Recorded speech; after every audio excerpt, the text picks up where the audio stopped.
Planet for Us, the Gatehouse.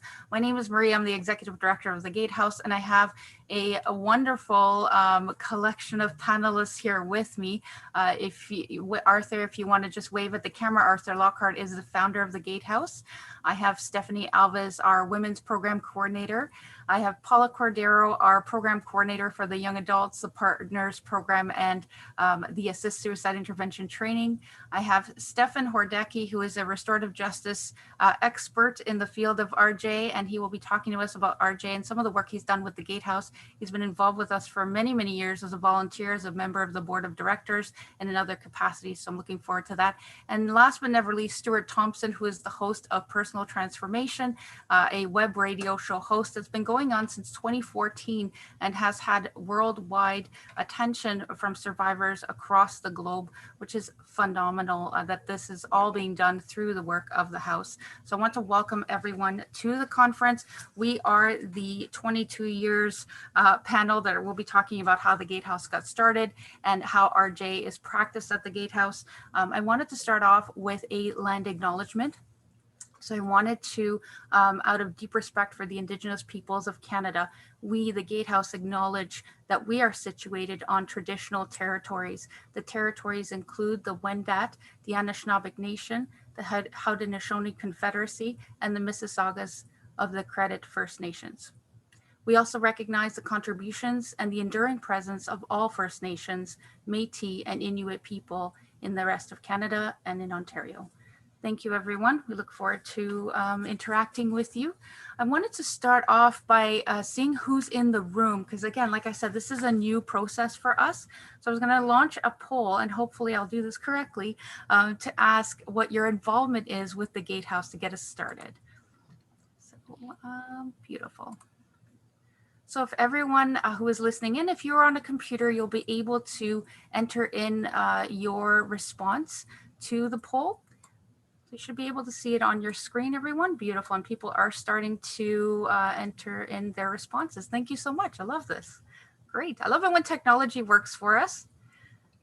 So everyone else, I'm not sure if everyone else can see. Arthur, can you see it on your screen, the responses? Beautiful. Thank you so much. Looks like there are quite a few of you that this is the first interaction with the Gatehouse, which is amazing. Thank you for sharing that. Just going to end the poll there. Beautiful. So 42% first interaction with the Gatehouse, 19% current or past volunteer. We have some current or past participants hanging around today. Great. And others have been donors. Thank you so much for your support. We are not an agency that is core funded by any government agency. So thank you for making donations. We definitely need your support. We are continuing our monthly donor program. If you can sign up to donate $10, $5, $20 a month, we do need your support. So thank you again for doing that. What a lineup that we have for the conference this year. Amazing. We have 14 webinar presentations, all free, and you can still register for some. I know that there was some space left in the art therapy session that's happening this afternoon at 4. And there's still some for the trauma-informed yoga that's going to take place right after this at 11:30. Without further ado, I'm going to turn it over to Arthur Lockhart, the founder of the Gatehouse, and I'm going to switch the speaker view to Arthur's beautiful face only, and then everyone else's, I'll switch intermittently. For the people that are in the session, you could post in the chat. It should be open to everyone. If you have any comments or questions, definitely post in the chat and I'll try my best to respond to them. Thanks everyone. Enjoy the rest of your day. And this is going to be exciting. I'm turning it over to Arthur. Okay. A pleasure to meet up with everybody, even if we can't see one another right now. I think what's happening right at this very moment is a definition of social alchemy, where there's a creation of a space and a process to take really difficult traumatic experiences and transform them into something very powerful and beautiful. And so I'm saying that to thank Maria, Stephanie, Paula, Stewart, Stefan, all of the people who've put this together. It is quite extraordinary what is happening right at this moment. So just want to make that statement. And I'm so thrilled that you are doing what you are doing. All of you are participating in this conference. It's thrilling to have you part of this. Absolutely beautiful. So just a very quick scenario. Somebody once said, the universe isn't made up of molecules, it's made up of stories. So here's a story about the Gatehouse. 23, actually probably 23 and a half years ago, at the end of a class, a student came up to me and we'd been talking about abuse and family violence and asked if we could go for a coffee. And so we did. And because of the concept at the college at the time, we were in an open space concept. So I asked if it was okay to go in my car on the campus grounds. And we did. And we had a coffee and we just pulled into the driveway that comes, one of the driveways coming into the Humber College. And it started to rain. And we were drinking the coffees and had the windows rolled down just a bit because of the steam coming up. But the window was a bit foggy and the wind was coming, so rain, and I put on the wipers. And every time the wiper went, whew, there was this building sitting there, an old century home, no roof, or most of the roof was gone, all boarded up. But as this person kept talking, this thought came into my head that said, wouldn't it be amazing if we could create a place where everybody could come and share their vulnerabilities and their stories in such a way that they would find their own unique strengths? That's kind of what was in my head a bit. But what triggered the whole thing, what set it in motion, was this young woman's voice. Had she not spoken and told her story, that may never have happened. So what were the ingredients to create a house? Like, how do you do that? I think what people like Stewart, Paula, Stephanie, all of the people that are at the Gatehouse, is they create a space where people's voices are heard, where a person can come in and not necessarily seek out therapy, counseling, but to sit with another human being that is going to be there, not to do something for them, but to be with them. And that became sort of our mantra, a safe place where everyone has a voice. And at this point now, somewhere in the neighborhood of 20,000 plus people have been connected to the Gatehouse in one way or another through the work that everybody is doing. There's something magical when you can find a place to talk about some of the most terrible experiences in your life, and yet you can come to this place and feel safe. And so what began to happen as we built the house, we would often, one person came to the house one day, his name is Lloyd, a beautiful human being. And Lloyd came in to talk about his story. And he said to me and to the group at one occasion, going up those 5 steps was the longest short walk I'd ever taken in my life. The courage to go up those stairs really, I think, illustrates the strength that is in all of us when it comes to dealing with trauma. And so he said 5 steps. I know Stefan is going to talk about restorative justice, and I just looked it up this morning, a book called Restorative Justice, Transforming Society. And in there, it says 5 elements of transformation. It just, wow, and what are they? Community, capacity, connection, voice, and sacredness. The sacredness of the human being, right? I'm not talking about anything other than a beautiful human being's soul and journey. But voice was the key element in all of that. And when somebody listens to you, when your words come out of your mouth and you're talking about a trauma, and you know that the other person is really hearing you for the first time in your life, it is so freeing, so liberating to have that happen to you. And so that has been our mandate, our mission right from the beginning at the Gatehouse. that we wanted to have this safe place where people could come in and tell their story. And I remember the young woman the student who said to me, I just want to tell my story. She had been going to different places and people kept trying to put her into a box, she said. And she said, all I want to do is tell my story. And so she told her story. And you know what was interesting? At the end of this, and I guess it may have been nerves too, with what was going on for her, because it was a pretty powerful story, she started to laugh. We're sitting in the car with our coffees and we're laughing. How does that happen? I think it happens because deep inside her, like every one of us, every one of you sitting and being part of this magical conference over this week, that deep inside of us is a strength that somehow gets to come to the surface. And it gets there because what you are all doing, every one of you right now, by being part of this, is you're creating a space for other people to join in. If one of you, just one of you who's sitting right now, ends up phoning the Gatehouse, somebody will answer the phone and say, hello, thank you for calling the Gatehouse. How can I help you? And then you get to go and have a coffee there. And you get to walk in, and inevitably people say, it feels so safe in this place. So very, very safe.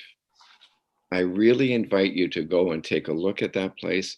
It is a place where you get to say, somebody in some shape or form, you'll say this at some point, that when you're able to express your fears and vulnerabilities, that is when you're at your strongest. And that's what happens at the Gatehouse. And when you get to do that, your life gets to transform into unbelievably beautiful ways. Unbelievable. So I'm grateful for all of you. Thank you for being part of this. Have an amazing journey, magic carpet ride over the next however many sessions you're involved with. And hope to meet up with you someday. It would be really a joy. Thank you for allowing me to be part of this. Thank you, Maria. Thanks, everybody on the panel. Thank you so much for sharing, Art. That's so meaningful. It is such a safe place and environment. And the way, with the pandemic going on, everything's gone virtual. So now we've found other ways to deliver our programs. We now have people attending from BC, Saskatchewan. I had another person from BC contacting me yesterday as well. So it's definitely extended beyond our little Toronto and GTA areas with Zoom. And we're really grateful for that. Thank you, Arthur. I believe Stephanie is going to say a few words. Thank you, Maria. Thank you. When I think of the Gatehouse and I think of the success of the Gatehouse, I often think about all the individuals who reached out to the Gatehouse for support over these years, the individuals who have shared their stories for the first time, the individuals who have participated in the programs, and even the ones that have expressed that they weren't ready for the programs. And I think of the individuals that, when they say, I'm not ready for the program, or I'm really scared. And I love how the community always has their arms open for these individuals. And it doesn't matter if they take years to come back or they come back every year. And everyone at the Gatehouse is holding their hand and going with them in their healing journey. And I love to see when facilitators and the participants, when they receive these individuals who come through again through the program because they haven't been successful the first time, they show them love, they show them care, they show them acceptance. And just watching individuals who flourish in their lives. And what I find too is successful with the Gatehouse is the individuals who for the first time are sharing their story and they see their capacities and they want to help others right away. That's their dream of coming back and helping others when they feel stronger. And I love seeing that. And, when they come through the intakes or through the pandemic, that they pick up the phone and they don't even see the other person on the other side of the phone, but they feel strong and they feel accepted, and then this is hope for them. And when they start laughing and they feel that especially with now the pandemic and the online services that the Gatehouse is offering, so many people have expressed how grateful they are for the individuals who are afraid to leave their house, or the individuals who are not able to travel to the Gatehouse, and how thankful they are to the Gatehouse. And I really hope to continue the online services for the Gatehouse when the Gatehouse reopens, and having those online programs for the individuals who are not able to access the programs. And it's just a true honor to be able to work with everyone who's on the panel today, and the individuals at the Gatehouse who are facilitators, who are making huge difference in these individuals' lives. And it's just a great privilege and honor. And yeah, I just really hope to continue these online services for the individuals, and watching people continue to grow. So thank you very much for listening and for being here. And I'm going to pass it on to my lovely colleague, Paula. Thank you. Stephanie, thank you so much for sharing your beautiful voice and wisdom with us, and Arthur as well. Like, I'm so proud of both of you and all of our wonderful and beautiful and meaningful accomplishments. I just want to start off today, everyone, by extending my sincere gratitude on behalf of Maria, Stephanie, Arthur, Stewart, Steph, and myself and the Gatehouse team, to everyone who's here today. Like Arthur says this beautifully, I'm going to echo his wonderful wisdom, that any one of you in this room right now, this beautiful community that we're creating here together, this beautiful safe space we're creating where people can share, and express. There was lovely comments that came in after Arthur had shared his wisdom with us, his profound wisdom. And to think that we're creating that. We are creating these beautiful, meaningful experiences and moments together. So I acknowledge everyone that has shared thus far. I acknowledge everyone for being here as well. We'd like to extend our sincere gratitude as well to Catholic Children's Aid Society of Toronto for their wonderful and meaningful partnership that we have with them as the Gatehouse, the Toronto Police Service as well, for saving and transforming people's lives as well, particularly the children that come through the house. Our staff are wonderful, my wonderful esteemed colleagues, Maria, Stephanie, Arthur, Karen, Adam, Jasmine, Brandon, and these lovely speakers that are here today, Stewart, Stephen. Like, it is such a great privilege to be with you all and to be able to work with amazing and remarkable human beings such as yourselves. When Arthur was sharing his wonderful wisdom about the Gatehouse and how it came to be, I thought about, like, to me, what the Gatehouse represents is the Gatehouse is the heart of planet Earth. It truly is. The Gatehouse is the heart of planet Earth, and you are a part of that. We're all a part of this sacred, beautiful community that we're creating together. I think about all the kids and all the wonderful people that have come through the house, and the fact that they all have that common goal. They're all survivors. They're all surviving something, one type of trauma or another. And to have the great privilege and honor to be able to sit with another human being is the greatest gift I will leave on this planet. To be with wonderful people like you, to just be with, as Arthur eloquently and superlatively mentioned, to be with instead of do for, because no one is broken. No one is broken. The Gatehouse truly is the heart of planet Earth. And it is the heart of planet Earth because of the wonderful, magnificent human beings like Arthur, Maria, Stephanie, Stephen, Stewart, Nicola, all of our wonderful volunteers, our amazing board of directors, and our kind and generous donors. We could not do the fantastic and remarkable transformational work that we do if it were not for people like yourselves, even those who are present here today. So thank you from the bottom of our hearts. Through our partnership, our collaborative partnership with the CCAS team of Catholic Children's Aid Society of Toronto, we have supported over 20 plus families and 30 children have been supported through that partnership. We would also like to extend our sincere and endless gratitude to the Toronto Santa Claus Fund for their kind and generous donation.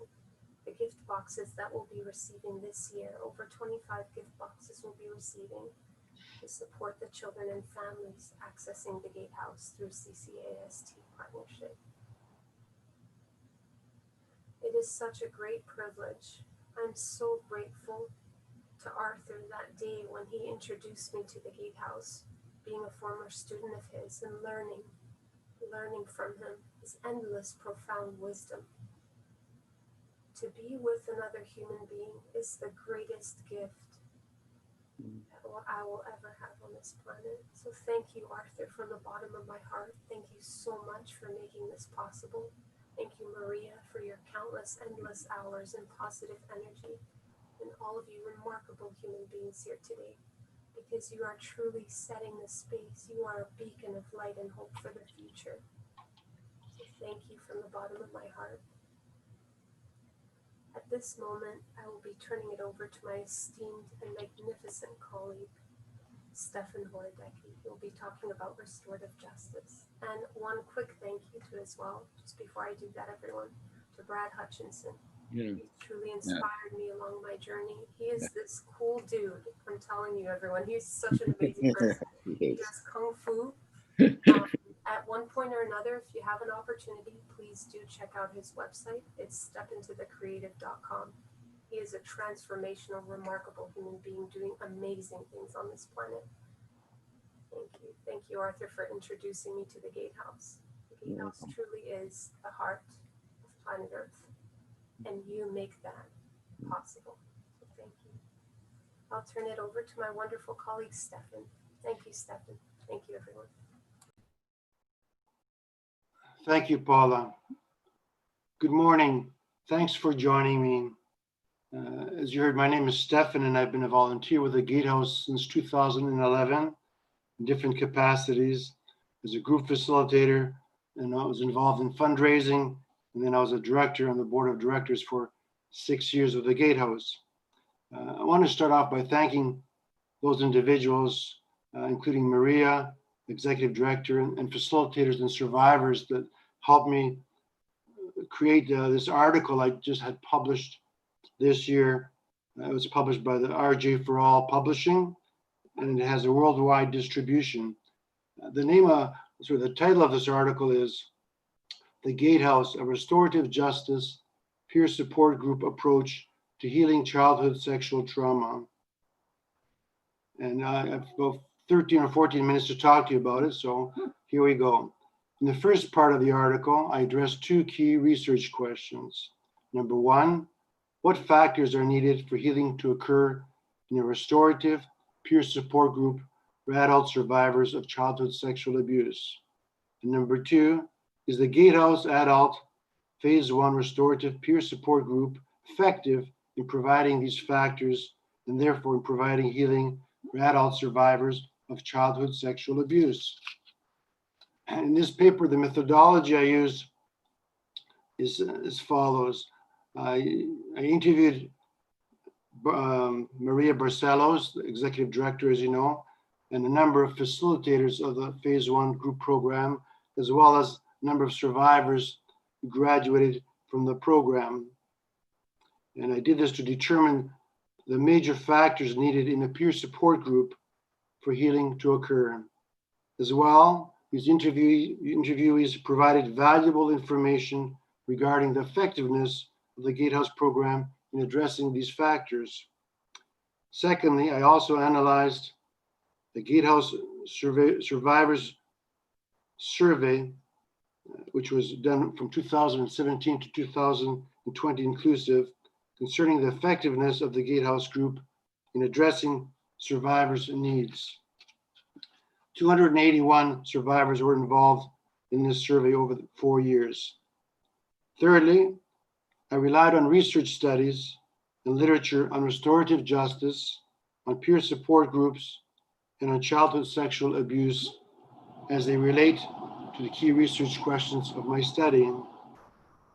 Finally, I contributed relevant observations that I made as a facilitator of the Phase 1 group program several years ago. So this brings me to, what is childhood sexual abuse? Childhood sexual abuse is the misuse of power by someone who is in authority over a child for the purpose of exploiting a child for sexual gratification. It includes incest, sexual molestation, sexual assault, and the exploitation of the child for pornography or prostitution. The victims, often called survivors of childhood sexual abuse, need emotional support and often counseling or therapy to heal from the negative effects of this abuse. And these negative effects include anger, depression, shame, guilt, isolation, anxiety, and poor self-esteem, and are often life-changing. Restorative justice, peer support groups is one way of addressing these serious symptoms. Let's look briefly now at what restorative justice is. Restorative justice is a process that deals with conflict. Its primary goal is to provide healing for those involved in conflict, and it can be victim-focused. Restorative justice strives to provide healing by addressing, among other things, the emotional needs of the aggrieved party. Let's look at what peer support groups means. The peer support group is a type of restorative justice circle where people sit in a circle formation whenever practical and collectively discuss their common needs and concerns.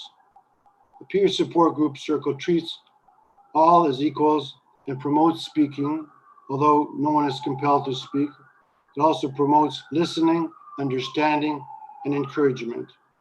It is a place where healing occurs for the participants in a safe, respectful, non-judgmental, and empathetic environment.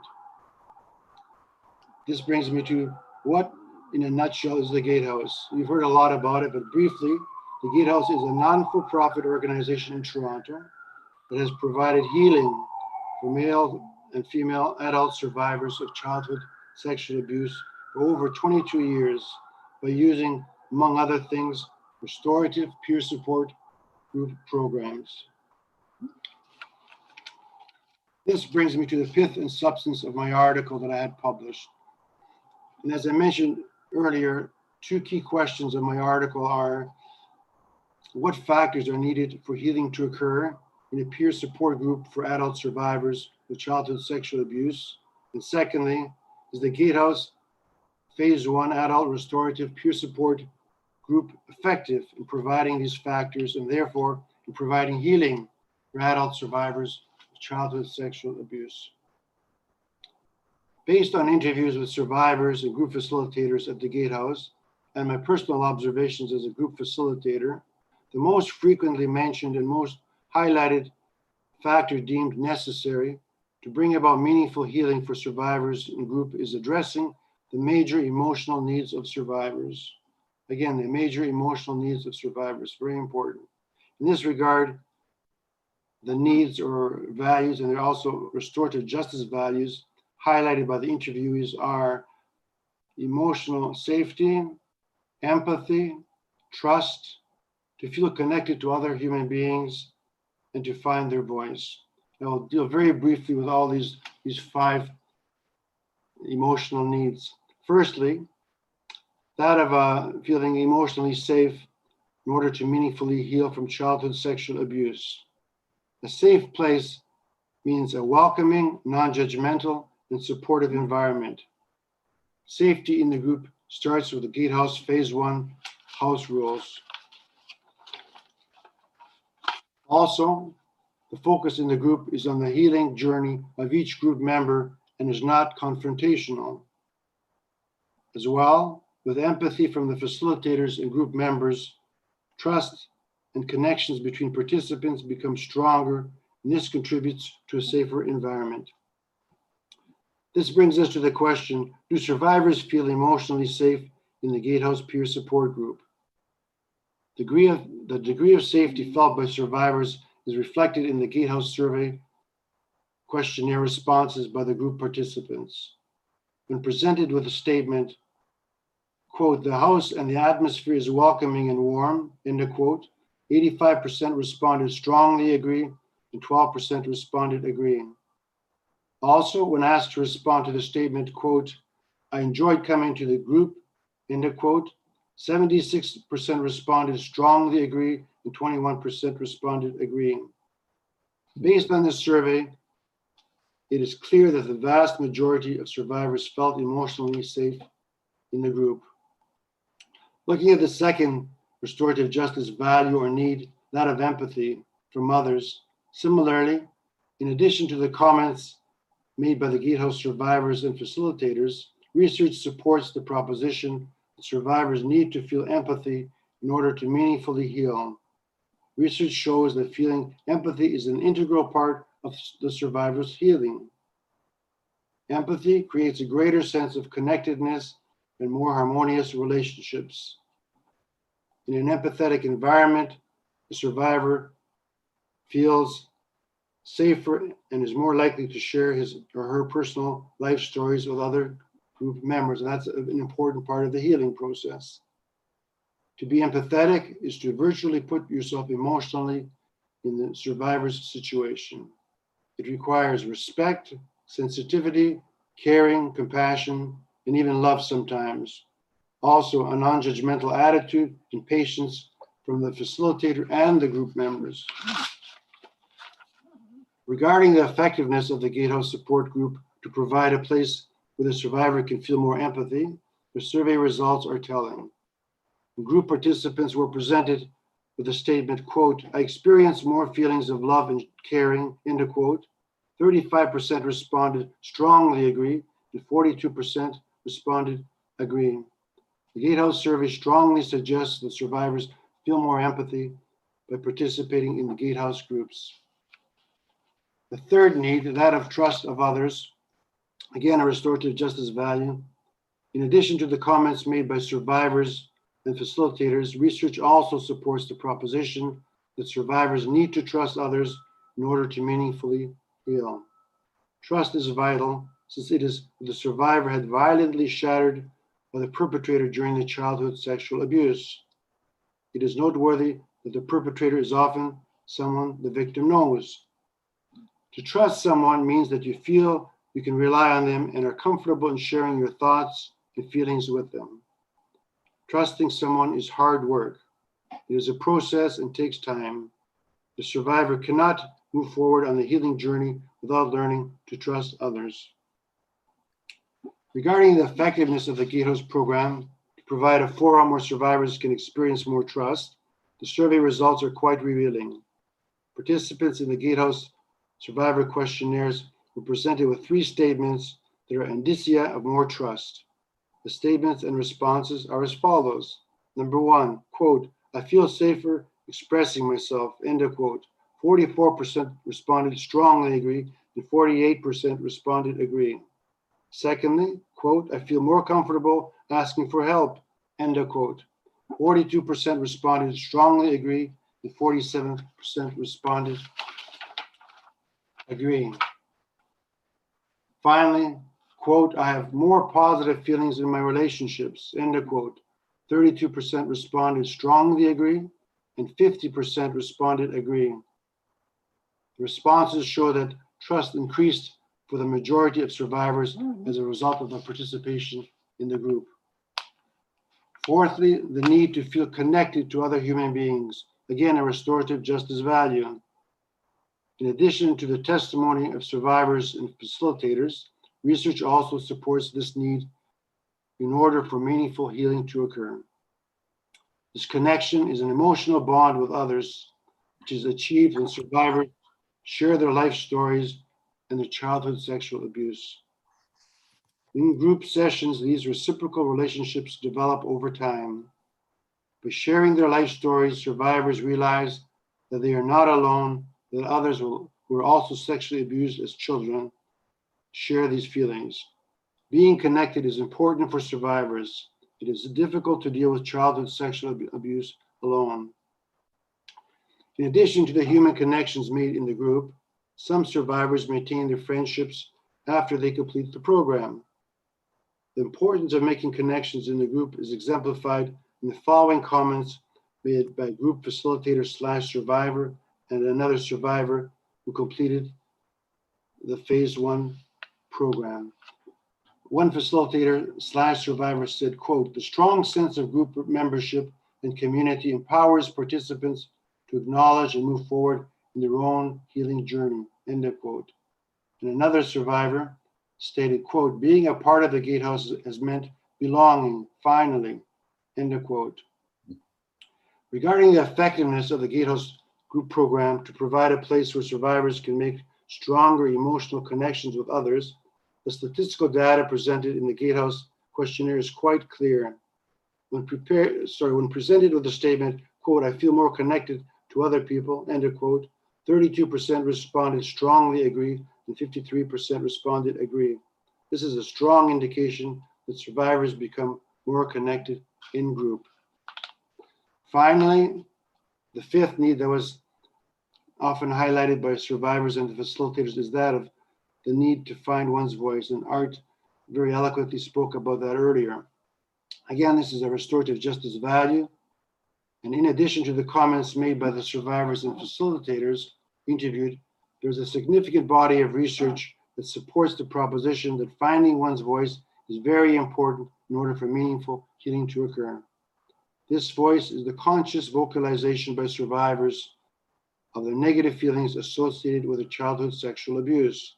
For example, anger, rage, depression, grief, fear, shame, and guilt. It is paramount for survivors to find their voice in order to move forward in the healing process. It is hard work and takes time. To find one's voice, the survivor must feel safe in the group. Also, by finding one's voice, the survivor builds trust and connection in the group, as stated by group facilitator / survivor of the phase 1 group program. Quote, "I was empowered to use my voice and speak openly to others and to myself about my experiences and build trust and connection with others safely." Regarding the effectiveness of the Gatehouse program to provide a place where survivors can find their voice, the Gatehouse survey results are quite revealing. When presented with a statement, quote, "I feel my voice was heard," 75% responded strongly agree and 22% responded agree. The Gatehouse questionnaire responses strongly support the proposition that the survivor's voice is heard in the group, and it's very important. So this brings me to the end of my presentation. I'd like to thank you for your interest and your attention. I'd like to pass on the microphone to Stewart, my colleague, who, as you heard, has been involved with the Gatehouse for many years. Thank you very much. Well done. Thank you. Thank you, Stefan. Welcome, everybody. And I'm honored to be with these distinguished guests that I'm sitting here today. And I'm so grateful. I came to the Gatehouse in 2011. I was a train wreck and did not really have a whole lot of value in life. And when I'm talking about life, I'm talking about my own.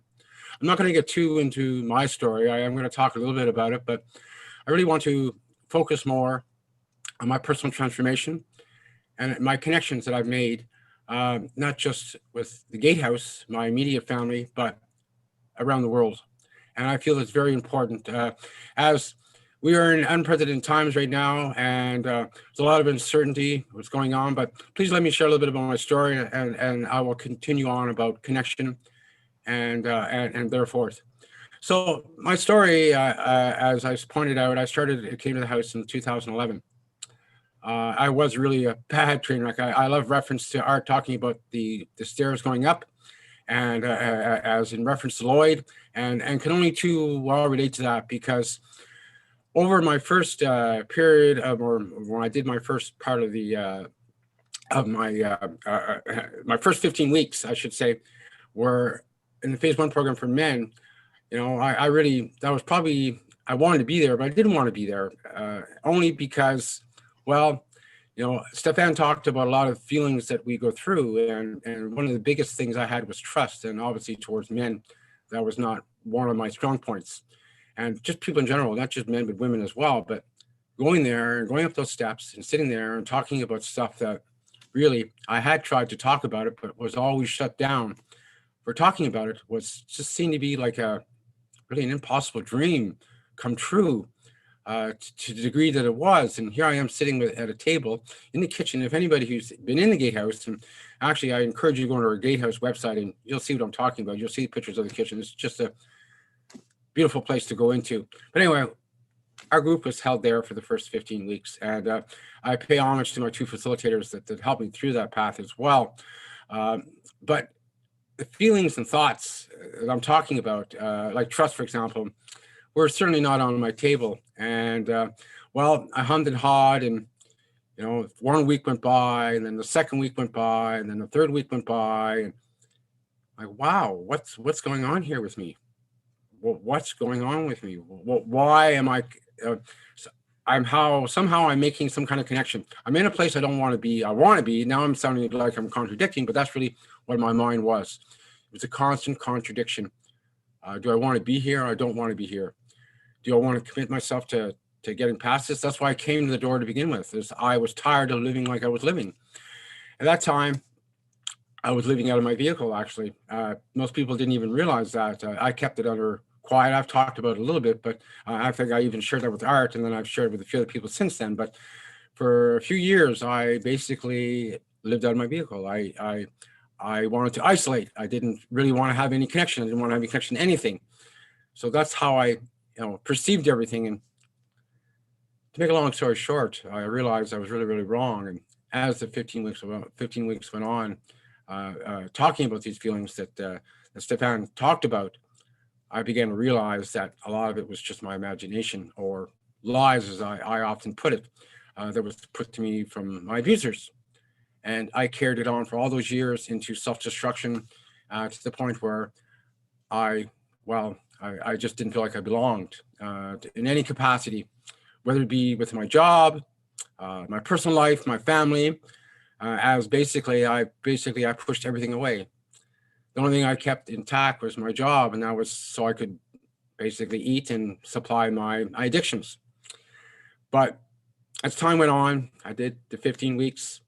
I waited a little bit longer, and at that time, we had a second stage of this program, which was only an 8-week program, which now they've made it a 16-week program, which we call it phase 2. Most of you wouldn't understand that, but unless you were part of the program, you would see what I'm talking about, or if you look into it and the Gatehouse, you'll see. But anyway, I did that, and I remember one of my facilitators, Al, I told him right in the beginning, and I said, Al, I don't know, really, is this going to help me? Am I going to move any further? I learned all the stuff about myself, and I'm still really, really twisted and demented in the feeling that I'm feeling these feelings, but I don't understand how they apply to me, and what am I supposed to do with them? Where am I supposed to go with these feelings? How am I supposed to feel? Like, really, where do I go? So I did the program, and little did I realize within the 8 weeks that I did that, it was just another stepping stone for me moving forward. And understanding why I was angry, understanding why I had trust issues, why I had no boundaries. It all started to come together. And wow, and from there on, it just sort of escalated. And then, well, the phase 2 program, to its fruition that it is now, again, I stepped into another program, and again, it helped me even more so, thanks to Art and Marie and Stephanie for developing this program into a 6-week program. There is life after you perceive to be, well, what I perceive to be death for myself.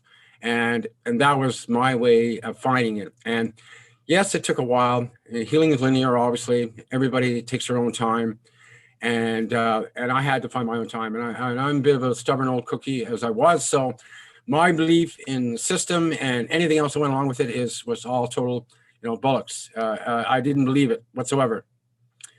So moving forward, before I knew it, I finished that program, and before I knew it, I was asked to facilitate a program, and my history kind of starts off from there. And thanks to the Gatehouse and giving me that honor and privilege to be able to do that, I did my first group, and I believe it was 2012, And I've kind of never looked back since then.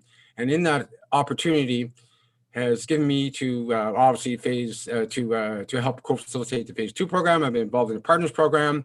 I was even involved in the assist program for a while myself as well. So it's, and never mind just that, but the speaking engagements as well on top of that, not just with under Professor Lockhart or Arthur Lockhart, but other professors as well, has led me to do all kinds of things. And, you know, I so restrained for so many years where I did not have a voice, and all of a sudden all this comes out. And here I am, and it's like I never dreamed this. I mean, I just never, I mean, I was so quiet for so long, and all I wanted to do was to exercise my voice and to, you know, let people know that this is not right, what my experience. I just never expected to go the way it has. So thank you for the Gatehouse for giving me that opportunity to co-facilitate and be part of groups and speaking, because that's really helped me grow into what has happened as well with my Blog Talk radio show that I've started from 2014. I've had thousands and thousands of listens over the years. To you, some that may seem not really know a whole lot, but talking about childhood sexual abuse, most people don't even want to go into that corner because it's so scary. Whether you are a survivor or a non-survivor, thank heavens the stigma is changing towards all that, and people are being more open and talking about it now. Now what I've done is I've incorporated the WinBar now in along with my Blog Talk program. So now I'm getting out to even a wider range of people. Now, obviously, you see my face as well, but which is awesome because I can actually articulate probably a little bit better because I can see what I'm looking at myself and doing so. So I probably have a better understanding that way. So helping with body, feeling, and all that sort of thing. So that's really, really important because I want people to see what I'm thinking and feeling as well, not just to hear it in my voice. So you know that I'm very passionate about not just my role at the Gatehouse, but also advocating, which I do. I have a huge following, which I pretty much stay my following as far as social media is concerned through Twitter. There may be some people on here today that have joined in on this conversation as well. They're listening as well. But I really must talk a little bit about connection. I only have so much time, and I want to talk a little bit about that as well before I sign off. Is that connection has been also a really huge part of my healing. And the great thing about social media is you can go in there anonymously and not say who you are or even show your face.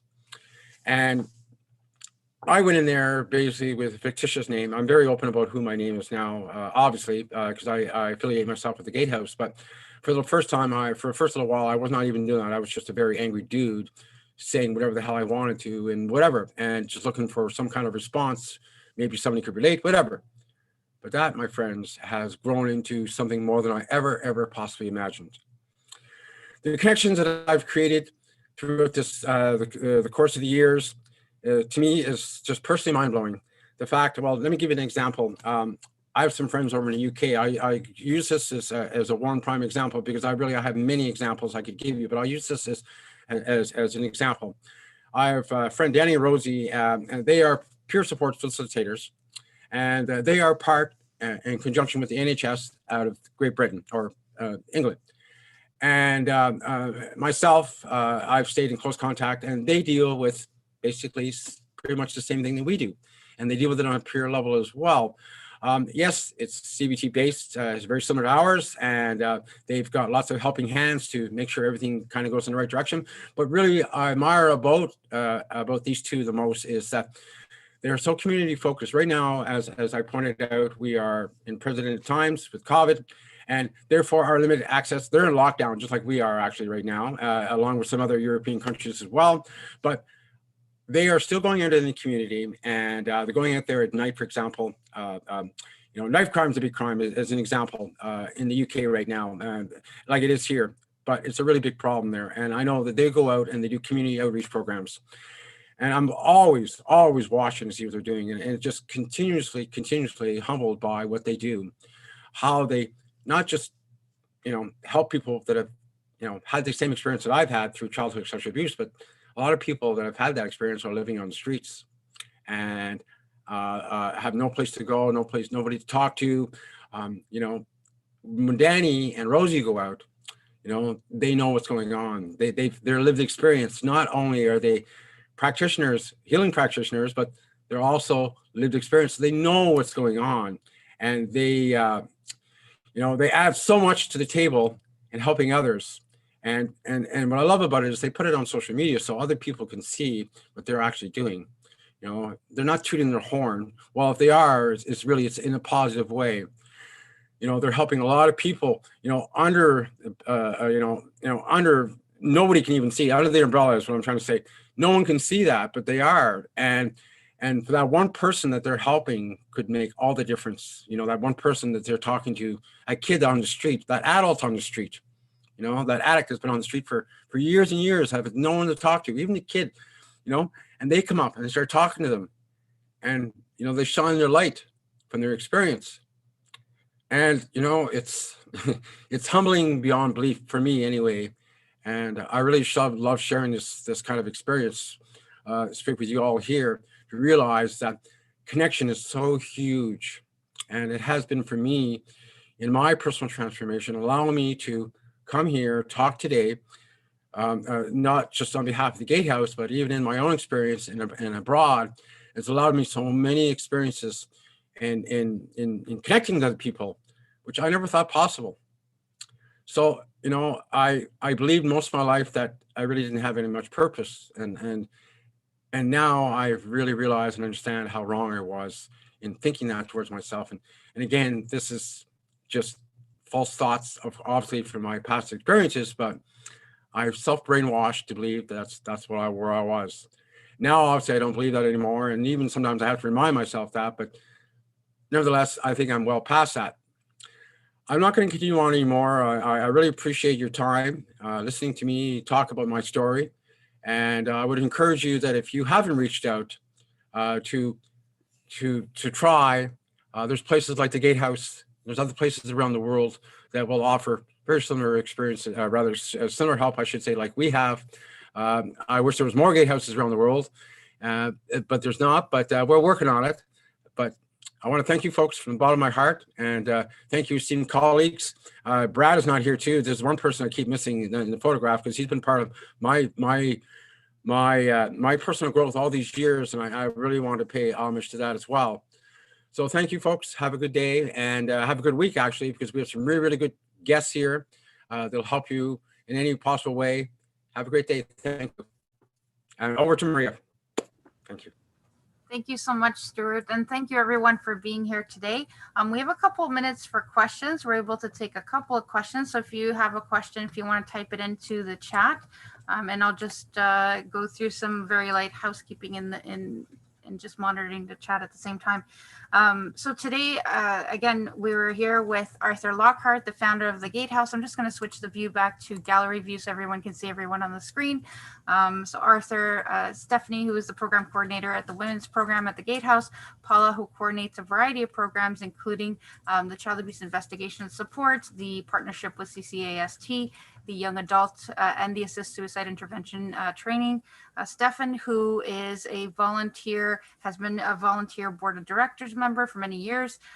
He has, and I believe, I don't know, Cecilia, did you have a question? I see something, could we? And then I don't know I can't see the rest. If you could type in the question. Cecilia had a question. Or maybe it's a comment. If you want to type that in, that would be great. Later, and then Stewart Thompson, who is the host of Personal Transformation. You can check that show out. If you want to listen in and don't want to use Zoom, you can go to blogtalkradio.com/personal transformation. Then you'll see all the episodes there, including any live episodes and all downloadable ones. So we have a question from someone. How do the groups work now with COVID? Are there new groups starting?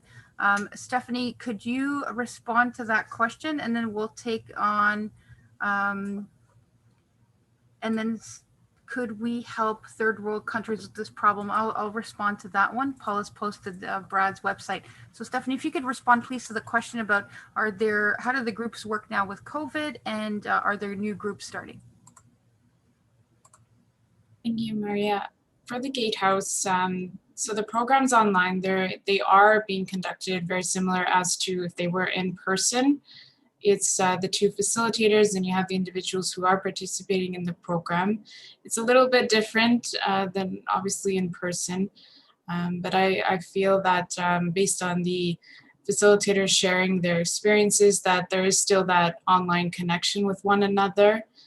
In terms of the intake process, participants have reached out via email to myself, Stephanie@thegatehouse.org, to arrange an intake appointment, and I would be providing them with an intake form, and then they would be conducting their intake with the Gatehouse representative. There are some programs that are, especially starting in January, there are the men's programs, the women's programs, and the gender identities programs also coming into light. So there are constantly programs practically every month that are surfacing for the Gatehouse. So if you are interested and you're looking for some support, please feel free to reach out. Our intakes are conducted via telephone or Zoom, depending on where you're located.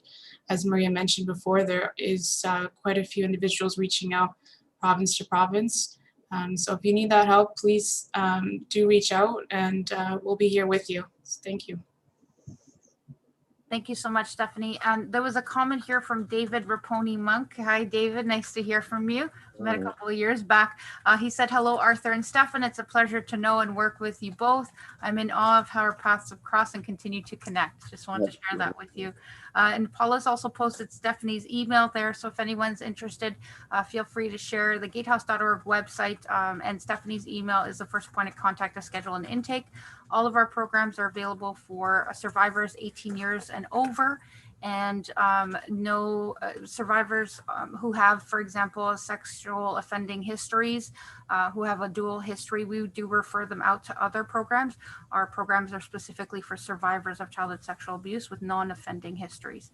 So Arthur, did you want to say something? Oh, just at the very, very end, just one last little sentence, so I'll wait. Sure, and I'll just quickly say, thank you so much, Sarah's posting. Thank you so much for sharing and hosting this wonderful event. Phase 2 programs will be starting again in January. It was her question there.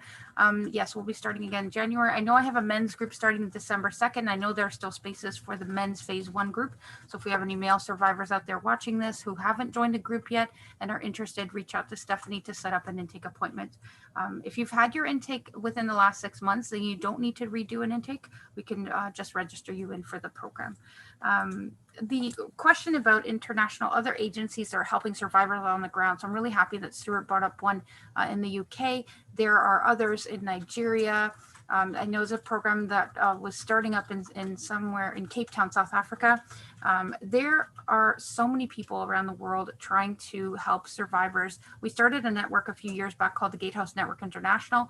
We've reached out to more than 20 countries and are in awe of the work that's being done on the ground. If you haven't had an opportunity, I actually interviewed Ronke, who is the director or initiator of Sotha Waka. And that video is up on YouTube and on our Facebook channels. If you don't follow us on social media, check us out on social media. There will also be a survey that will be sent to you immediately following the end of this broadcast. So please do give us your feedback. We love to hear from you, and it helps us to improve our programs. Without final ado, then I will turn it over to Arthur, who will close the session, and have a great day, everyone. Thank you. And in closing, it's just building on the themes everybody has articulated what they were saying. I was reading earlier today a wonderful poem by Mary Oliver called Summer Day. And the last sentence in that poem is, what are you going to do with your one and only wild and precious life? And I would leave that for everybody listening in today on this session and the rest of the week, to let that be maybe a seed thought. What am I going to do with my one wild and precious life? What will I be doing with that? And I think by doing what you're doing right now, your life transforms, and the lives of other people you may never, ever meet get to transform, because you took the steps and have the strength and the courage to answer that question. Much affection to everyone. Thank you. Beautiful. Thank you so much, everyone, for being here today. I'm just going to switch to gallery view. If everyone wants to wave, have a great day to everybody else that's watching and listening.